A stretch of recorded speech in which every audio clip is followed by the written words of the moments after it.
Découverte numéro 1. La neuroplasticité, la découverte la plus importante et la plus méconnue.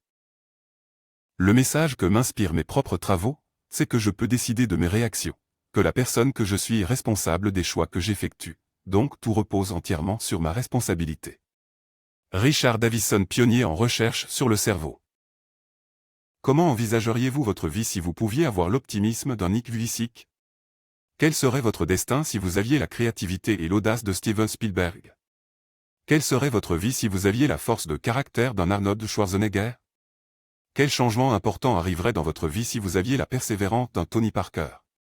La question mérite d'être posée, non? Car la découverte de ce qui suit pourrait amener un éclairage nouveau sur vos possibilités de cultiver l'état d'esprit qui mène au succès. Saviez-vous que les chercheurs ont découvert un principe révolutionnaire qui permet à tout un chacun de développer de nouvelles attitudes mentales, tout comme de nouveaux comportements et de nouvelles motivations? Son principe, la neuroplasticité. Qu'est-ce donc cette drôle de bête?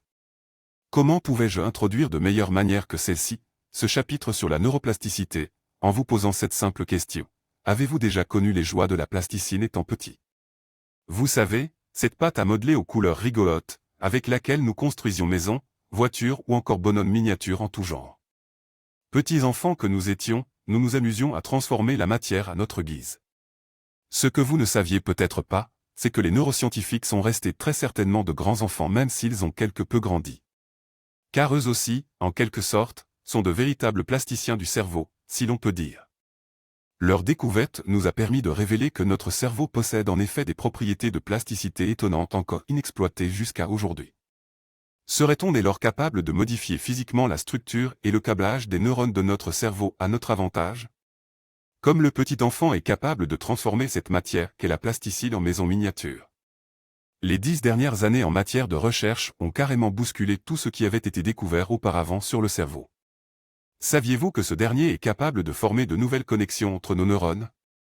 Et que ce nombre de nouvelles connexions peut être jusqu'à des millions de fois plus important que le nombre de connexions que nous possédons déjà dans notre cerveau. Si on y regarde de plus près, on peut remarquer que nos ouvriers de neurones sont en quelque sorte connectés entre eux. Comme pour former un réseau. Et cela nous amène tout naturellement donc à comparer ces connexions entre nos neurones, au réseau routier. Car c'est un peu ça. Si l'on prenait la peine d'imaginer à quoi ressemblerait le réseau routier mondial vu de l'espace, on pourrait s'apercevoir que ce réseau forme une carte gigantesque formée de millions de chemins et routes qui s'entrecroisent et qui se connectent ensemble. Souvenez-vous, il y a quelques années le réseau mondial routier n'était pas si étendu qu'aujourd'hui. Certaines régions du pays dans lequel nous habitons n'avaient pas encore la possibilité d'être connectées au réseau d'autoroutes. C'est un peu comme certains territoires inoccupés. Eh bien, la neuroplasticité vous permet d'étendre le réseau de vos connexions cérébrales vers ces territoires encore inoccupés. La neuroplasticité repose sur le fait que si nous stimulons d'une certaine façon notre cerveau, il va physiquement pouvoir créer de nouvelles connexions. Ces nouvelles connexions dans nos cellules cérébrales vont augmenter le nombre total de connexions dans votre cerveau et augmenter ainsi la capacité qu'aura votre cerveau de mieux penser. Tout comme d'adopter de nouveaux comportements et émotions plus sains, favorables à votre épanouissement personnel et au succès. C'est une découverte majeure qui redéfinit clairement les limites de ce que l'homme peut être capable d'accomplir dans son existence.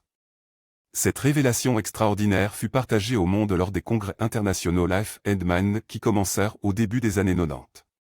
Ces congrès, au lieu de rencontres entre neuroscientifiques et aux émissaires du bouddhisme, comme le Dalai Lama. Aidez votre cerveau à tracer de nouveaux chemins pour vous. L'homme est une créature faite d'habitudes, dit-on souvent. Et c'est vrai qu'en y regardant de plus près, nous avons quasi tout tendance à fonctionner de manière automatique. Comme des automates. Réfléchissez-vous en effet sur la meilleure façon de passer vos vitesses lorsque vous roulez en voiture?